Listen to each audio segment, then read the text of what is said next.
Hello everybody and welcome to another MIDI Monday. Today I'd like to show you a slightly more advanced application of MIDI on the picoTracker. Today I'd like to show you how to send non-registered parameter numbers or NRPNs. This is a variation of MIDI CC or control change messages.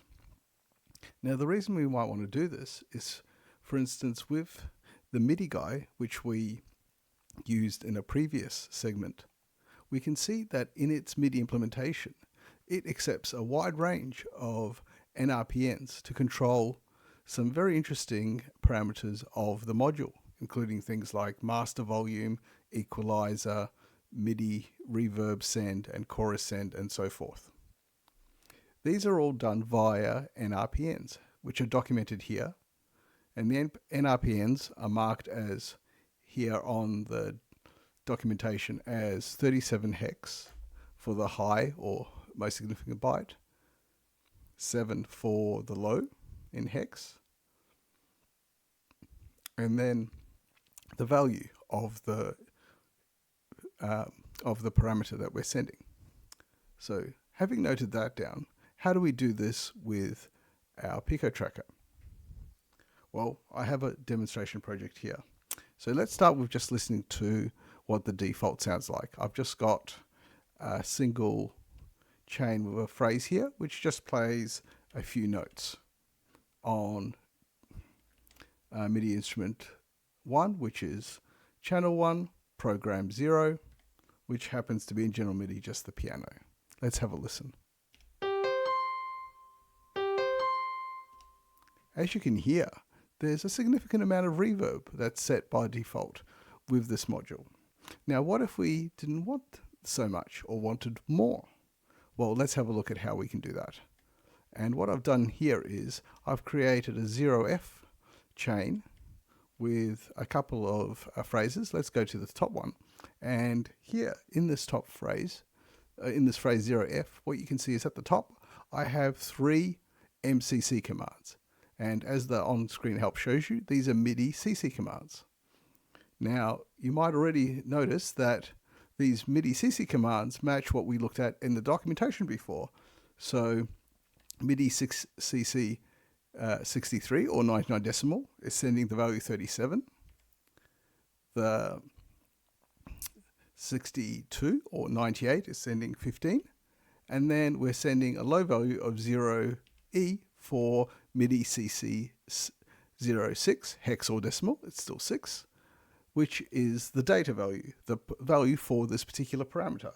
Now, in the case of 15, or 15 in hex, that, if you noticed in the documentation, referred to the level of the reverb send. Let me just bring that back for a sec.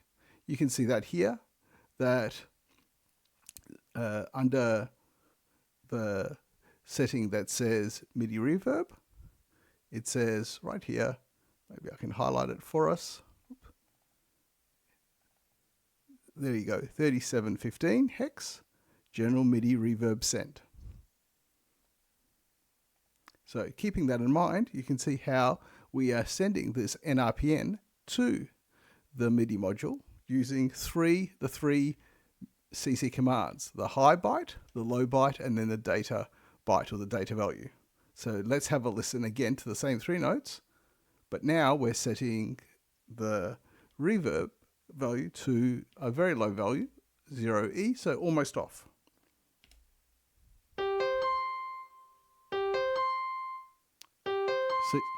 So you heard there that after the first time, when it had a chance to apply the values, we basically got, and now still have, essentially no reverb. Let's have a listen. Now, what if we were to increase this as we were playing? Let's have a listen.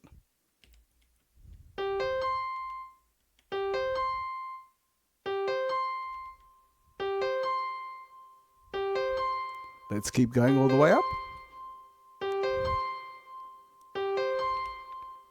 As you can hear, as we increased the value of the reverb send, we got more and stronger and stronger reverb. And of course, if we just play it and lower the values, we should again go back to a very dry output.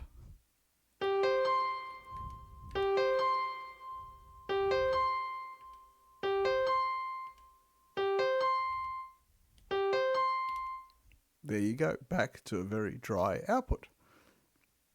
Hopefully this gives you an idea of how to use the picoTracker MCC commands to send not just standard CC commands, but also NRPN commands as a combination of these three MCC commands to control a wide variety of parameters on your favorite MIDI module or MIDI instrument of choice. Thanks again for watching, and we'll catch you next time.